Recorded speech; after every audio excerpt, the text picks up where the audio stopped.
Vous voyez les manifestants derrière moi, ils sont plusieurs centaines à avoir répondu à l'appel du Front pour la défense du travail qui regroupe les principales centrales syndicales du pays. Une marche dans le quartier de Nyaritali à Dakar pour appeler les autorités à respecter leurs engagements, notamment en ce qui concerne le pacte de stabilité sociale. Face à l'érosion du pouvoir d'achat et à la hausse du coût de la vie, les manifestants ont fustigé l'inaction gouvernementale. Écoutez certains de ces manifestants. La vie est devenue encore plus chère, plus difficile en ce moment. Les travailleurs sont licenciés à tort. Les emplois ont été réduits à tort.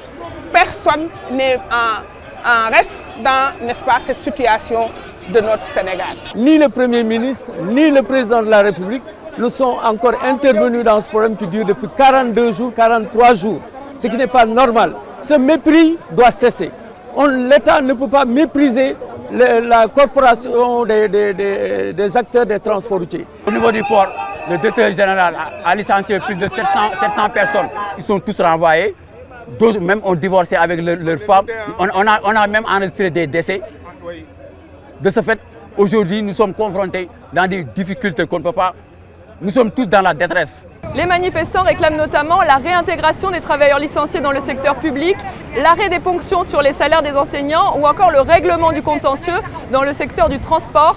Si la situation sociale continue à se détériorer, ils menacent de déposer un préavis de grève générale.